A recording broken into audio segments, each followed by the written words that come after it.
Miranda twirled in front of the mirror in the fitting room of a wedding salon, trying on one wedding dress after another and admiring each one. She felt like a princess from a fairy tale. She had never even dared to dream about such a beautiful dress. The young woman smiled to herself and dreamily thought, "How lucky I am! My Jason is the best. It's really impossible to find anyone like him in a million years. He's rich, an athlete, kind and responsive. Since I was born, I felt I was haunted by an evil fate, but now I am so happy, as if he were an award for everything I have been through." Miranda was an orphan. Her mother didn't die or get sick. Nothing bad happened to her. She gave birth to a daughter and abandoned her, without even looking at her or giving her a name. So right from the maternity hospital, the little girl first ended up in the house for babies and then in the orphanage. Throughout her childhood, Miranda harbored resentment towards her mother. She couldn't understand why she was even born if she wasn't wanted. How could her mother so callously abandon her own child, never think of her, and live peacefully? Life in the orphanage was certainly not easy for Miranda. She didn't see life beyond those bleak government walls at all. She had to fight with older kids. Sometimes they took her lunch, stole her things, and constantly teased her. Probably Miranda wouldn't have survived alone. She would have broken down. But she had a best friend, Grace. Like Miranda, Grace was also an orphan. Her mother died in a drunken stupor. The girls stuck together, and it was easier to learn and fight back together. They even looked very similar, both with long blonde hair and neat little noses. Many people considered Miranda and Grace sisters. When Grace was 9 years old, she was even wanted to be adopted, but she refused to go to a new family without Miranda. The friends loved to sit on the windowsill, dangling their legs down, and dream that someday they would leave this horrible place, fall in love with handsome princes, and be the happiest. The girls understood each other with half a word. They shared intimate secrets, sorrows and grievances, making life a little easier for both of them. Once, when Miranda was in 7th grade, they were taken to the river to swim. This was a real event for orphanage children who had seen almost nothing beyond the shelter. However, no one warned them that the current was very fast and there were whirlpools. The friends decided to swim to the other side for lilies, which lured them with their beauty, although it was strictly forbidden. Moreover, the girls weren't perfect swimmers, but it seemed to them that the river wasn't that wide and that they could manage it together. In the middle of the river, Miranda suddenly had a cramp in her leg. She started screaming and flailing, panicking heavily, and began to drown. The other children panicked too and didn't know what to do, as many of them couldn't swim at all. While the frightened caregiver jumped into the water and swam to save the girls, Grace also rushed to help. Grace was somehow able to raise Miranda to the surface, and she grabbed onto a log, desperately gasping for air and spitting out water, coughing heavily. But unfortunately, Grace didn't survive. She was carried away by the turbulent current straight into the whirlpool. Grace's body was never found. The loss of her friend became a terrible blow for Miranda. She screamed wildly at her funeral and blamed herself for her death because, in fact, it was. After that tragedy, Miranda was admitted to a psychiatric hospital, where she was treated with strong medications that barely brought her back to herself. She became sad, quiet and thoughtful, and very withdrawn. Even the boys began to be afraid of her, considering her crazy. After leaving the orphanage, Miranda, as a full orphan, was given a tiny apartment in a crowded apartment building. During her stay at the shelter, The girl had seen many broken, maimed fates. The girls became night fairies and were simply used by anyone who wanted to, while the boys sank to the bottom, injected illegal stuff and smoked prohibited substances or drank heavily. Many of them were already in juvenile detention centres for theft, which was a common thing at the orphanage. But Miranda firmly decided for herself that she would not repeat their fate, and despite everyone, especially her mother who had abandoned her, she would make it in life and become a person. Miranda managed to get a job as a waitress in a small, cosy restaurant. The owner took pity on the poor orphan and took her on a probationary period. The job itself was easy, and the girl coped well with her duties. However, it was much harder to learn to get along with people and always be in a good mood. After all, children who have been through the orphanage often become disoriented and have difficulty adapting to the modern world. Miranda received great help from her partner Polly. At first, Polly was surprised that an unsociable person like Miranda could work as a waitress. After all, it was necessary not only to quickly serve dishes, but also to communicate effectively, get along well, and please the customers. But she decided to help her. "Miranda, dear, this won't work. You'll scare off all the regular customers. Why do you look disgruntled as if you drank vinegar? You're young and pretty, so use it. Carry the tray, relax, smile. Think of something good. You'll see, the tips will be bigger and the customers will come more often." The girl sighed sadly. "That's the problem. There's never been anything good in my life since birth. I'm an orphan, grew up in an orphanage, humiliated, and my friend died because of me. The flat they gave me is terrible, full of holes and cracks, no repairs for 100 years. Where can I find anything good here? Besides, I'm used to expecting only a catch from other people. I know you're right, I need to change, but I don't understand how to do it." Polly shook her head. "Well, your fate is certainly not enviable, but you know, if you keep thinking about bad things, they'll keep coming to you. Look, the room is bad, that's a minus, but not paying rent is a plus. Let me help you. I'll come on weekends. We'll put up fresh wallpaper. I have some unnecessary curtains and a couple of blankets. We'll create comfort. It will be better. And you dream about a good groom. Imagine what he'll be like. You'll see, and you'll smile. Don't be down." Gradually, thanks to her colleague, Miranda began to loosen up, smile and actively communicate with customers. Polly helped her bring the room to a divine look, and the girl's life began to improve gradually. She often imagined what her long-awaited prince would be like, tall, slim, with kind eyes and strong arms. Miranda dreamed of swirling around in a waltz, and he would kiss and hug her. And one beautiful day, a miracle happened, and the prince from her dreams came to the restaurant to have lunch. Miranda's heart immediately beat wildly, and she brought him lunch with a dazzling smile. The guy smiled back and winked. "Hey, beauty, you must help me urgently. It's a matter of life and death." Naive Miranda took everything seriously and asked in a frightened voice, "Of course I'll help you. What happened? Are you feeling unwell? We have a first aid kit in the kitchen. Shall I get it?" The guy smiled even wider and replied, "Yes, Cupid's arrow just pierced my heart. I'll die on the spot if I don't get your phone number. My name is Jason. And yours?"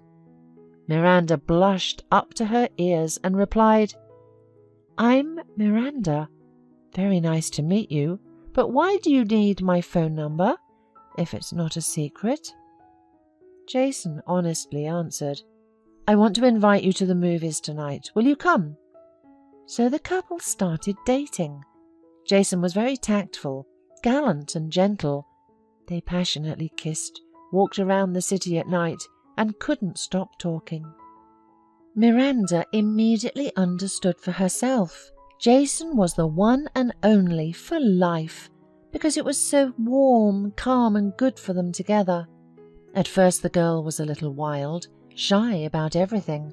She didn't know how to behave at the theatre or exhibition, because no one taught her anything, in fact. But Jason was very tactful and patient. He slowly, gently and calmly opened up an entirely different world for Miranda. It turned out there was so much interesting around.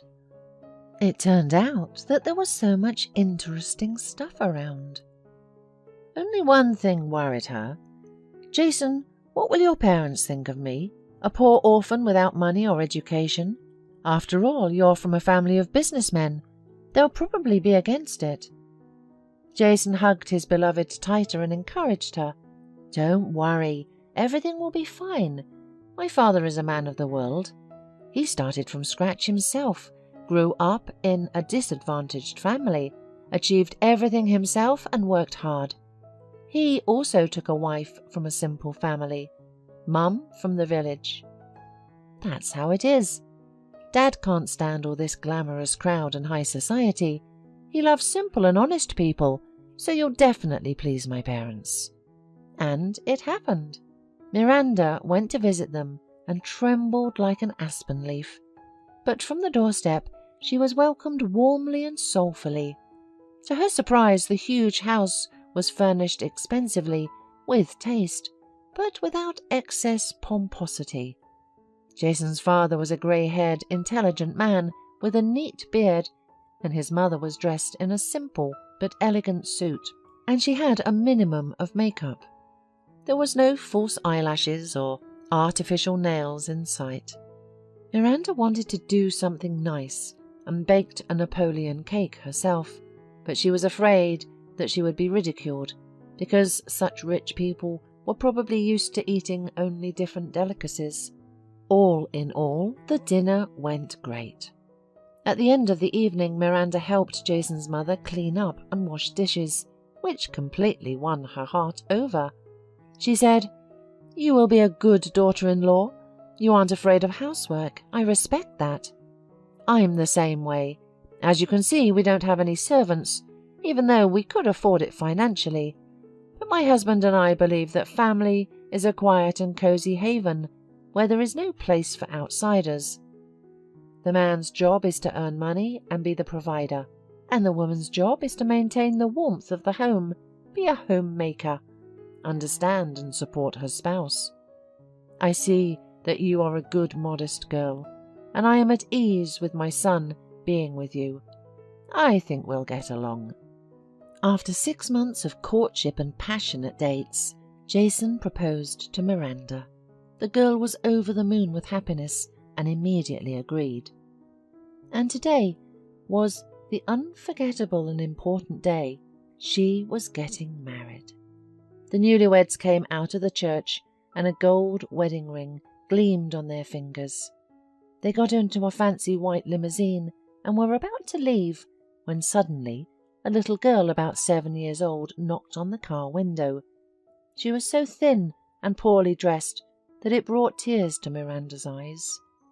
She shyly handed over a small but beautiful bouquet of camomiles and asked, "Ma'am, would you like to buy it for happiness? It's not expensive, only $2. Miranda couldn't resist and bought the bouquet, giving the girl the money from her wallet. Suddenly, Miranda noticed her braids. There were special braids, with colourful ribbons, very intricate, beautiful and sophisticated. Only one person in the world could braid hair like that, her drowned friend Grace. No matter how much Miranda tried, she couldn't repeat the braid. How did the little girl have such braids? Miranda jumped out of the limousine and, taking the little girl aside, asked her quietly, "Sweetie, what's your name? Where are your parents? Don't be afraid, my name is Miranda. Maybe I can help you with something." The little girl replied in a frightened voice, "I'm Savannah. I'm 7 years old and I live with my mum. She's very sick right now. She can hardly get up. And there's no Dad. Mum says he's a polar pilot on a distant expedition, but I don't believe it. I think he just left us. I'm selling these bouquets to collect money for my mum's surgery. I really want her to get better. I love her so much. And I live nearby, the house with a yellow roof on the next street. An excited Miranda promised the girl, "You know what? I'll come to visit you in a couple of days. Can I? I'll get to know your mum. Maybe I can help with something." Savannah nodded. "Okay, Miranda, come visit. I'll be waiting for you." Miranda hugged the little girl warmly and returned to her husband in the limousine. Her heart was restless and uneasy. She thought, what if this is my friend's daughter? Maybe she didn't die. Although, how is that even possible? 100 questions and not a single answer yet. A worried Jason asked, "My dear, what happened? What were you talking about with that little one? You don't seem like yourself." Miranda replied with a trembling voice, "It's a long story, everything later. Perhaps there's even a thread leading to my past, but I don't want to think about it today, on our holiday. Let's go have fun, my love." And she gently kissed her husband. But she worried in vain. Her treat was welcomed with joy and eaten with appetite, praising her. It was so important and very pleasant for Miranda. The wedding was a success, followed by an unforgettable wedding night. For a couple of days, Miranda couldn't stay away from her Jason. She was absolutely happy. But as soon as life returned to its normal course, the girl hurried to visit Savannah as promised. With a racing heart, she called and knocked on the door, but no one opened it. A small, cute dog barked in the yard. A neighbour, an elderly woman, came out and explained everything. "Are you looking for Grace? They took her away in an ambulance yesterday. She's really sick, poor thing, in the 3rd City Hospital." Miranda anxiously asked, "And Savannah, her daughter, where is she?" The elderly woman sighed. "Savannah is with me for now, sleeping. Her mother is dying. She has cancer in the final stage. It seems that the girl will be sent to an orphanage. God forbid something happens to Grace. I feel sorry for both of them. It's as if someone cursed them." "And what is Grace's surname? I want to visit her in the hospital," asked Miranda. "Bowles. And if you go to Grace, take these treats from me," said the woman, and brought out a few apples and pastries. Miranda grabbed the bag and rushed to the hospital. All the way she was worried. Lord, everything is coming together. The woman's name is Grace, just like her friend. But the surname is different, probably from her husband. Could it be her? Poor Savannah, fate is so cruel to the little girl. You can't envy her. How much she loves her mother, collecting every penny to make her well again. A pleasant young nurse was sitting in the reception room.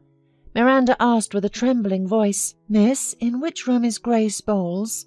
They brought her to you in an ambulance yesterday. I really need to see her." The nurse indifferently said, "She passed away this morning. The doctors tried to resurrect her, but couldn't save her. Accept our condolences. Are you a relative?" Tears streamed down Miranda's face. She cursed herself. "I'm too late. I didn't get to see my friend. I was too busy with myself." Suddenly she had an idea and asked, "Can I at least say goodbye to her? Just for a few minutes, please. She's my childhood friend. There's no one closer. We haven't seen each other for many years." The nurse allowed it. "We haven't taken the body to the morgue yet. You can stay with her for a few minutes, but not too long, or I'll get in trouble. I'll take you there now." Miranda walked behind the nurse, her legs barely holding her up. The body of a woman lay on a stretcher covered with a sheet. She took a deep breath, crossed herself, and resolutely opened the sheet. And she almost screamed in shock. It wasn't Grace, not her friend. An entirely different face, thin lips and nose, entirely different hair. No, this was definitely not Grace, whom she had known since childhood. Miranda covered the body back up and felt some relief, rejoicing that it wasn't her friend lying here. But then she thought of Savannah, of how the little girl had lost her mother today and doesn't even know it yet. What awaits her? A terrible orphanage. There can't be a worse place. The young nurse said quietly, "I'm so sorry. She was so young and now she's gone. We'll send the body to the morgue now, and then you can take care of the funeral. Will you be taking her personal belongings and documents? Nobody can come to see her at all. That's why I'm asking. I don't know whom to give them to." Miranda swallowed hard. "Yes, I'll take everything, and take care of the funeral." They gave her the deceased's belongings, a watch, a locket, and a small note, everything that was left of the person. Miranda opened it with trembling hands and read, "Savannah, my little daughter, I feel awful. I don't know if I'll live until morning. Whatever happens, remember and know I love you more than anything in the world, more than life itself. You're my only family. Promise me that you'll study well, won't be mischievous, and you'll definitely be the happiest for my sake. Kisses, my little bunny. Your beloved Mum." The girl couldn't remember how she got home. She was shaking, trembling, and tears were flowing non-stop, blurring her vision. The blue face of that woman was still in front of her eyes. Poor Savannah. Miranda was worried about how she would tell her husband everything, as she didn't have enough money for the funeral. Would Jason want to deal with this? In essence, Savannah and the mother were complete strangers to them, but she couldn't just stand aside and isolate herself from the girl's problems. Her conscience wouldn't allow it. To distract herself, Miranda started preparing dinner, but everything kept slipping from her hands. The omelette burned, she cut her finger with a knife and broke a cup. Jason came home late, exhausted and worn out from work that took a lot of time and energy. His wife greeted him tenderly and started feeding him dinner, while still glancing at him and hesitating to start the difficult conversation. But he knew Miranda's character better than anyone else, and immediately understood that something was bothering and saddening her, and he asked first, "My dear, what's wrong with you? You look terrible. I can see that something happened. Don't keep me waiting. Tell me." Miranda exhaled and began to tell. "Do you remember that little girl with braids who sold us a bouquet of daisies at the wedding? Well, even then, I almost fainted when I saw the braids on her hair. Only my friend from the orphanage, Grace, knew how to braid like that. And when I asked Savannah what her mother's name was, and she replied that it was Grace, I was certain that it might be her.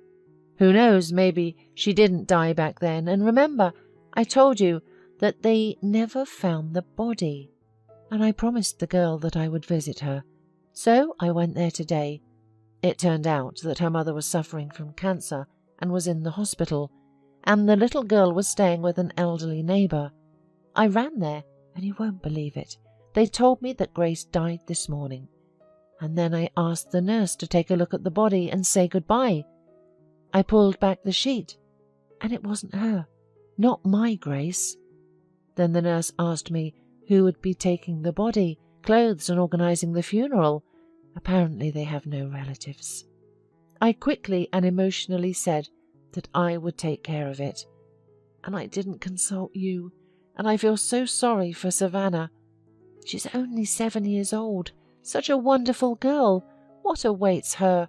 A children's home. I've been in that hellhole, and I wouldn't wish anyone to end up there. I've been crying all the evening, and I can't do anything. I was afraid to tell you. You might say, why do we need other people's problems and children? You'll probably scold me. Jason listened seriously without interrupting. Then he gently hugged his wife. "Miranda, we've known each other for 6 months. Have I ever scolded you?" "What nonsense are you talking about? The situation is really difficult. The girl's mother died and there's no one to help her. It's a tragedy for a child. Not every adult can handle it. Of course we'll give the woman a decent farewell. We're not in financial distress, and as for the girl, if you like, we can take her into our family and become her guardians. We'll raise the child properly. How about that?" Miranda cried from an excess of emotions and threw herself on her husband's neck, kissing him.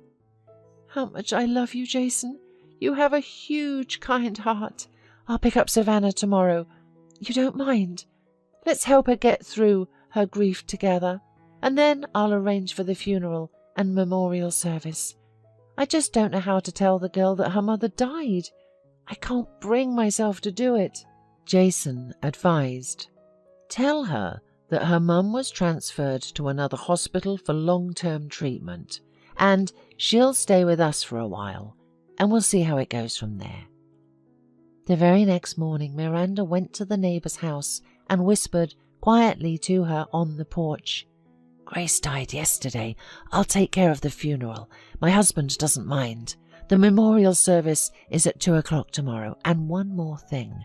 I want to adopt Savannah. I can't let the child end up in an orphanage. Can I take the girl today?" The neighbor burst into tears and crossed herself, shaking her head. "Oh my God, what a tragedy! May Grace rest in peace. She was a good woman, and so young. And why did this calamity befall her? Thank you for everything. I'm old already. I couldn't leave Savannah with me, but it's such a pity. An excellent girl, obedient and clever beyond her years. We'll all come to see Grace off, and we'll contribute what we can to the funeral. But I don't understand why you decided to help this family and worry so much. You're not related to them, are you? It's so strange today. Nowadays people are so cruel. You fall down on the street, God forbid, and they'll just step over you and move on."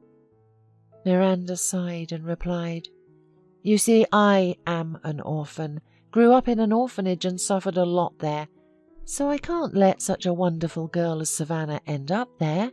That's all." The neighbor led Miranda into the house, and Savannah was delighted to see her. "Oh, Miranda, you came. I'm so happy, and I'm drawing and helping Mrs. Simmons and waiting for Mum to come home. She'll get better, won't she?" The child looked so intently into Miranda's eyes that everything inside her shrunk and turned inside out. The woman barely managed to hold back the tears that welled up in her throat and began a difficult conversation. "Savannah, my little son, I have some news for you. Your mum was transferred to another hospital today, far away, to the capital. Mrs. Simmons is already old and can't take care of you for long. I would like you to live with our family for a while. I understand that we hardly know each other and it's a little strange, but please believe me, neither I nor my husband will hurt you. We'll love you, play with you, and do everything we can to make you smile. So what do you say? Do you agree?" Savannah looked at Miranda as if she were an adult and said quietly, "Don't treat me like a little kid. You're lying about everything. Mum wasn't transferred anywhere. She died, didn't she? I overheard the doctors talking a long time ago, and I know that Mum was seriously ill. Tell me the truth. I want to say goodbye to her too." Miranda and her neighbor looked helplessly at each other, tears rolling down their faces. Finally, Miranda nodded and handed Savannah a note. "Your mum left it for you. Do you want to read it?" The girl shook her head, but eventually began to whisper the text quietly. With each word, tears ran down her thin, almost transparent cheeks. Savannah reread the note several times, and all the time held onto it like the most precious treasure. The girl dug through her backpack and pulled out an impressive stack of bills and coins. She handed them, trembling, to Miranda and said, "This is what I collected for my mum's surgery. but she didn't make it. I want you to spend it on her funeral, please. Let her be beautiful." Suddenly Savannah hugged Miranda and burst into tears, no longer restraining herself, processing the terrible truth. They sat like that for a long time, grieving together for the most precious person in the girl's life. The funeral was heavy, with only a few people in attendance, neighbours and a couple of Grace's former colleagues. Miranda did her best to fulfill the girl's request, and Grace lay in the coffin, looking alive, beautifully dressed and covered in flowers. Savannah cried for a long time, saying goodbye to her mum, and didn't allow the coffin to be closed, not wanting to let go of her dearest person to heaven. Miranda did her best to comfort Savannah and was afraid that her psyche would be traumatized for life. But in the end, Savannah hugged Miranda trustingly and said, "Thank you for telling me the truth. I needed to say goodbye to my mum. I heard you want to adopt me, but why? I'm a stranger to you. Do you just feel sorry for me?" Miranda was amazed by such adult judgments from a 7-year-old child. She was even confused, but didn't lie this time. "Yes, I feel sorry for you. I don't want them to take you to the orphanage. I see that you are a smart and good girl. I think we will get along, and over time you'll be able to love us as parents." Savannah quietly replied, "I will try very hard not to disappoint you and my mum.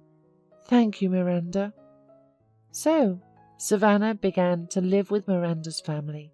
It wasn't easy at first. There were offences and character clashes. Savannah felt embarrassed and shy and couldn't get used to her new home. She often cried in the evenings and missed her mum, rereading the note. But the adults were patient, didn't pressure the girl, comforted her, and distracted her as best they could. Gradually she accepted and loved Miranda and Jason, as if they were her own. After 6 months, Savannah rushed into Jason's office, joyfully shouting, "Dad, let's go eat! Mum, Miranda baked such a pie! You'll love it!" The man picked up the girl, kissing her cheeks. "I'm coming, my good girl. Just don't take the biggest piece." Jason never regretted his decision to adopt Savannah. Her arrival made the family complete, and they all took care of her. Jason's parents were also understanding and enjoyed taking care of their new granddaughter, amazed by her independence and mature judgment. Miranda and Savannah often visited the cemetery to visit Grace's grave, where they had placed a gravestone. The child sat for a long time on a bench, looking at the photo of her loved one and remembering various stories from her childhood. However, the story with Savannah's braids still troubled Miranda. She felt that there was some secret associated with them, but she couldn't solve it yet. And then, as if by chance, the drowned Grace appeared in her dream. In the dream they sat together on the windowsill, just as they did in childhood, and Grace braided Miranda's hair with the same intricate braiding. Grace said, "Don't worry, my friend. Savannah will tell you where to find me." Miranda woke up in a cold sweat, feeling chills all over her body. The next morning, while getting her daughter ready for school, Miranda asked her cautiously, "Sweetie, did your mum have any friends by any chance? Do you know who taught your mum to braid your hair so beautifully?" The girl nodded her head affirmatively, chewing on a cheese and sausage sandwich. She had a colleague. Her name was Grace. She taught my mum to make all kinds of beautiful hairstyles. Aunt Grace was nice. She always brought me candy. Where does she live? Have you ever visited her? Miranda asked. They put her in jail when I was 6 years old. Aunt Grace worked at a store with my mum, and they said she had stolen a lot of money there, answered the girl. Miranda felt uncomfortable. Did Grace survive and go down the wrong path, resorting to theft? She asked again. So, did Aunt Grace steal that money? What What did your mother say?" Savannah replied, "Mum said she was not guilty of anything, and the director deliberately accused her. I don't know why, and I never understood it." Miranda's heart sank. She had carried the guilt of Grace's death throughout her childhood and youth, and it was now crucial for her to get to the truth and help her friend if she could. But without Jason's help, she couldn't do it alone. This time, she immediately told her husband everything and asked him for help directly. "I have good acquaintances in the police," Jason replied. "Write me your friend's name, surname, patronymic, year of birth, and maybe he'll check his channels and find out if such a citizen is in jail." Miranda kissed her husband tenderly. "Thank you, dear. You are my magician. I love you." A few days later, Jason brought home the address of the colony where Grace was serving her time. The prison was a 3-day train ride away, and the charge was theft on a large scale.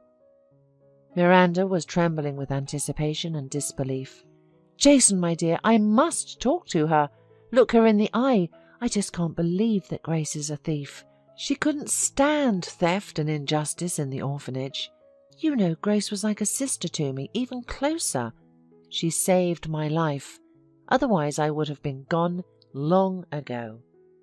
Jason kissed his wife on the head and hugged her.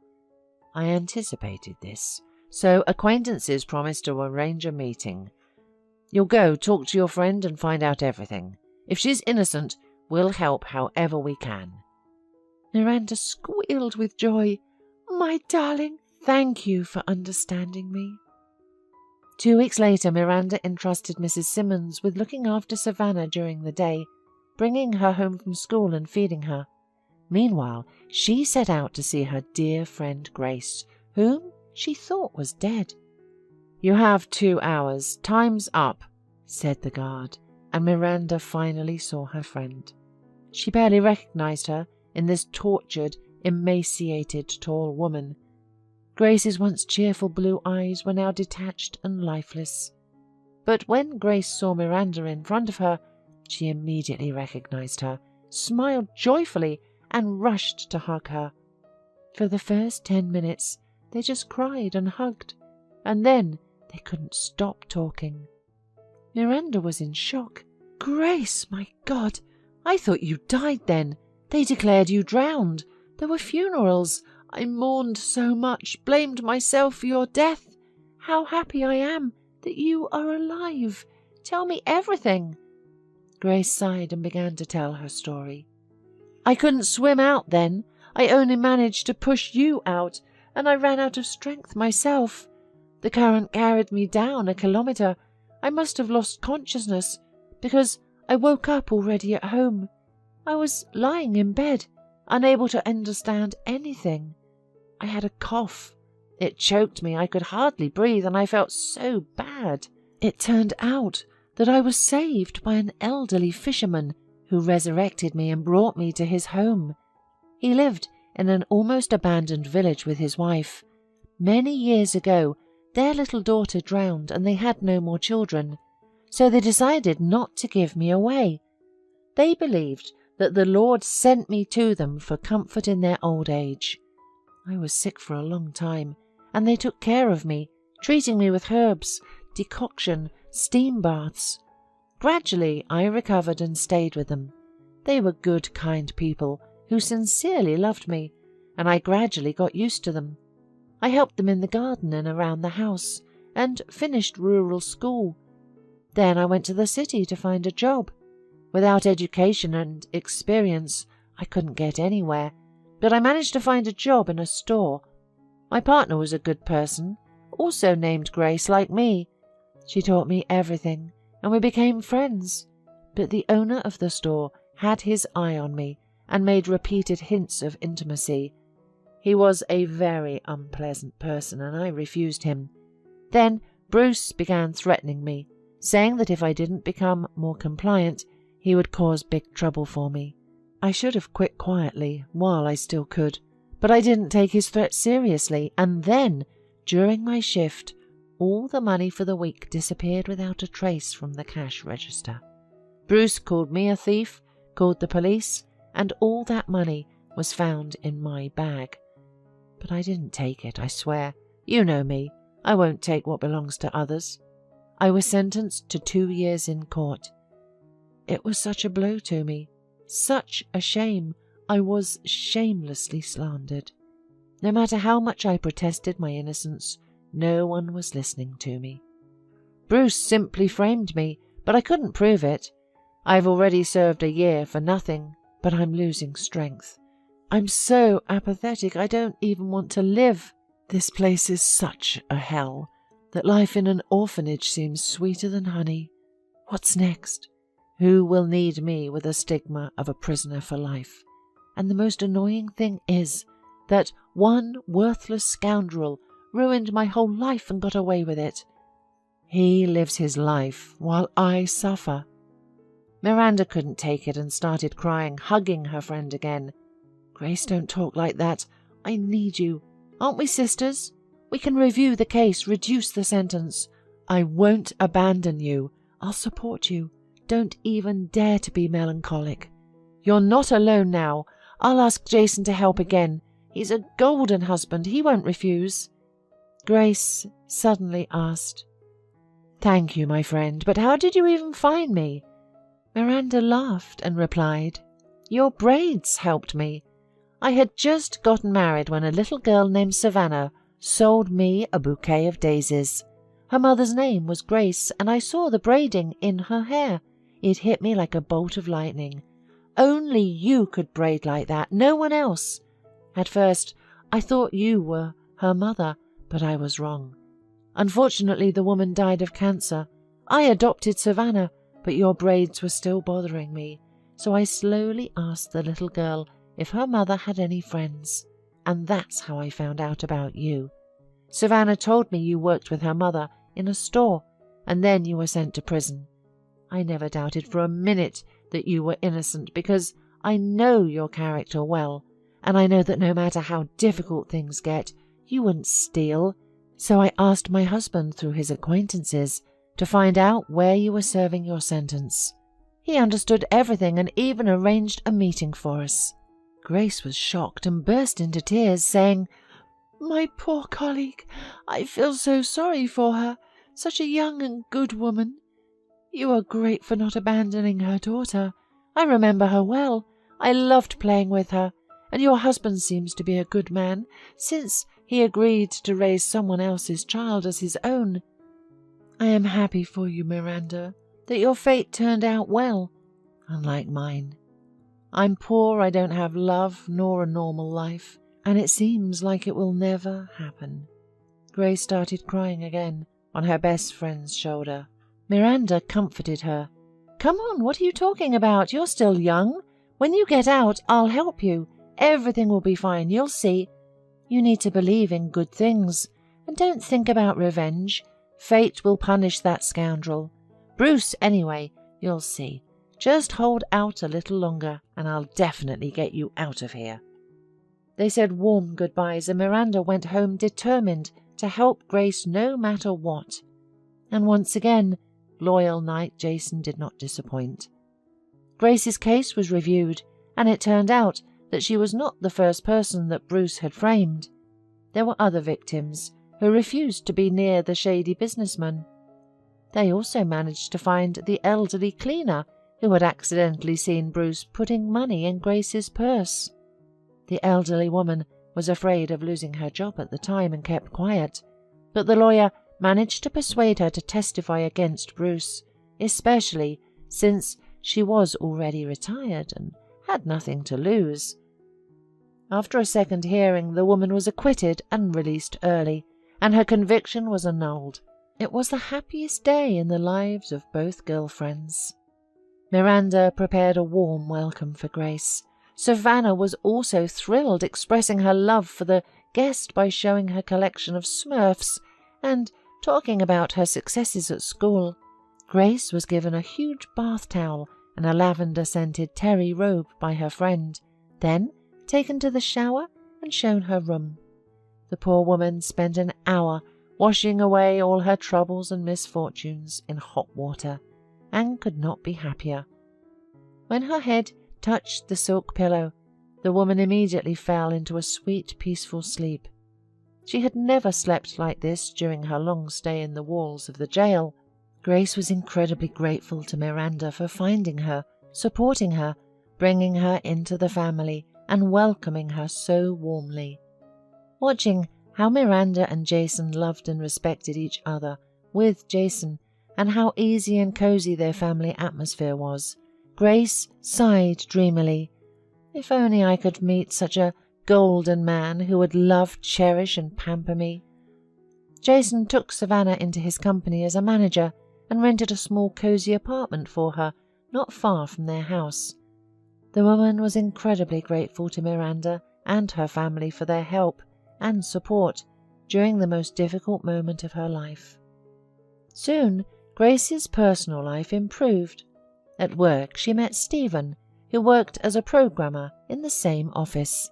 At first, the guy, like everyone else, kept his distance from Grace, as she was the boss's protégé. But when he came to set up her computer, they got to know each other better. Stephen really liked Grace. She was tall, had pretty blonde hair, and her blue, bottomless eyes were beckoning. But the short, unremarkable, bespectacled Stephen did not impress Grace at all, and she simply became friends with him. They often drank coffee, shared secrets, and chatted about this and that. The guy frequently complimented her and was always ready to help, including with repairs in her apartment and fixing her computer. He hoped that Grace would appreciate his efforts and understand that he liked her madly. However, the girl did not notice Stephen as a potential partner and only saw him as a friend. Several months passed, and Jason, Miranda's husband, had his birthday party at a restaurant with many guests, mostly families and couples. Grace took Stephen with her so as not to be alone. The guy carefully prepared himself, dressed up in a suit and tie, and proudly walked into the restaurant hand in hand with Grace. The woman, on the other hand, was a bit self-conscious, since Stephen was half a head shorter than her, and she hurried to sit down at the table. The fun was in full swing, with Stephen inviting Grace to all the slow dances and courting her with all his might, being gallant and polite. He was simply thrilled with his blue-eyed companion, who looked like a beautiful fairy in a flowing chiffon dress and elegant, high-heeled shoes. Miranda, who was covertly watching all the guests, couldn't resist and approached her friend with a glass of champagne, whispering in her ear, "Congratulations! Do you finally have a suitor? Why do I know nothing about him?" "Who, Stephen?" asked Grace in surprise. "What kind of suitor is he? He's just a friend of mine." Miranda shook her head. "You're wrong, girlfriend. It's obvious that Stephen has a crush on you. Jason told me about him. He's a valuable and promising employee, and he's a good person. So take a closer look, or you'll miss your chance for happiness." They raised their glasses to the birthday boy's health, and Miranda went back to her husband's table. Meanwhile, after her friend's words, Grace took a closer look at Stephen, smiled at him, winked, and pulled him onto the dance floor for a dance. It turned out that he moved excellently, and soon they both became hot and stuffy, so they each drank a glass of mineral water and went outside to breathe some fresh air and cool down a bit. "Wow, Stephen, you're astonishing. You dance so well. I have never had so much fun before," said amazed Grace.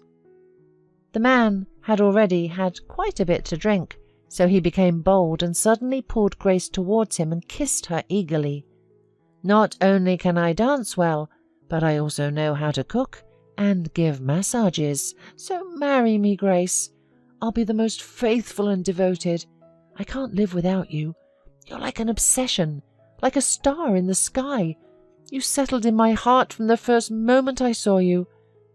Do you not like me at all?"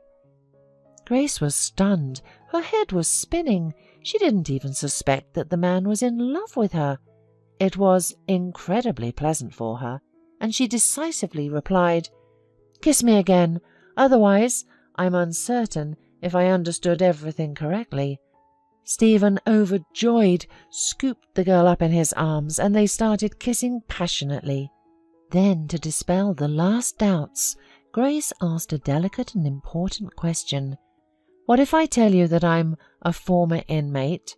I spent a year in prison for something I didn't do.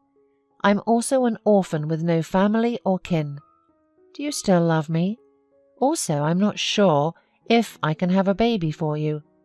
I caught a severe cold in the jail and we barely survived. Plus, I've never been with a man." Stephen listened attentively and replied, "Even if you had 5 children, I would love them as my own. I don't care about your past. I want to make sure you have a happy future with me. Love is either there or it's not. You don't love someone for something. It's a gift from God." Grace was relieved, and the couple started dating.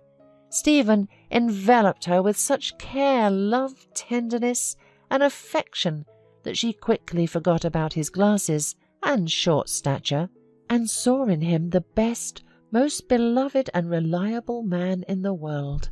A week later, the couple filed an application with the registry office, and 2 months later, they got married. Soon after this, Grace became pregnant. One day, Stephen and Jason were having lunch together. "Jason, may I congratulate you on expecting a baby?" Jason objected. "Why do you think so?" "Of course I would be happy. But unfortunately nothing has happened yet. Thank goodness we have Savannah." Stephen replied, "Don't you see how your wife has changed? She has noticeably rounded and become more beautiful, almost unrecognizable. Maybe I'm wrong, but she looks so much like a pregnant woman." Jason paused and suddenly realized that Miranda had indeed changed lately. She had become sleepy and absent-minded, falling asleep on the go. All of this was strange. His wife had gained a little weight, but he even liked it, as she was even more attractive and appetizing than before. That same night, Jason couldn't take it any more and asked Miranda directly, "Darling, are you pregnant by any chance? You've changed so much lately." Miranda laughed cheerfully. "Well, you can't hide anything from you. You spoiled the surprise. Yes, I'm also pregnant. My best friend and I managed to get pregnant almost at the same time, without even planning it. It's some kind of miracle. But Grace and I wanted to go for an ultrasound together first, and then I would have told you myself. Do you want to come with us?" Jason jumped up on the bed, wide awake. He started hugging and kissing Miranda, saying, "My good girl, finally God gave us a baby. I've been dreaming about it so much. Make sure not to overwork yourself and get plenty of rest and vitamins. Of course I'll go with you. What are you talking about?" Jason's dream came true. Miranda was expecting a boy, just like her best friend Grace. Their due dates were almost the same. This made the women pleased because their children would grow up together, socialize and be friends. The only thing left was to tell Savannah the news without making her jealous or upset. The 4 adults spent a whole day brainstorming and rehearsing how to break the news, each speech worse than the last. Finally, when the girl came home from school and had lunch, Miranda and Jason took a deep breath and decided to talk to her. "Sweetheart, Daddy and I want to tell you something important. Be honest, would you like to have a little brother or sister? It would be great, right? We could all bathe the baby and play with him. You will always be our beloved daughter. Remember that. We won't love you any less, don't worry." Savannah exhaled and as always responded seriously like an adult. "Well, you're just like little kids. Don't worry so much, I'm not upset. On the contrary, I am happy that I'll be able to play with a real baby doll, not a fake one. Besides, I'm the older sister, so the baby will listen to me. Just don't let him misbehave too much. I know how those boys can be." Jason laughed heartily, picked Savannah up and hugged her. "Oh, our daughter is growing up so smart beyond her years. The baby will have a great role model. I have an important mission for you. Watch over Mummy while I'm not at home. Make sure she doesn't do any heavy lifting. She needs to take care of herself now. And on the weekend, we'll go to the countryside with Grace and Stephen. We'll swim, sunbathe, and grill delicious kebabs. I promised to teach you how to bake potatoes on coals, didn't I?" Savannah shouted, "Hooray!" and started to have fun and run around the room. All her seriousness vanished instantly. So, by chance and fate, the best friends who seemed to have been torn apart forever were reunited again. Both women cherished their friendship very much and were always ready to help each other. As for the scoundrel Bruce, fate finally caught up with him. First he took Grace's place in jail, and when he was released, his business had long been destroyed by competitors, and he had to spend the rest of his life in a smoky room, working as an ordinary janitor. After all, the man got exactly what he deserved.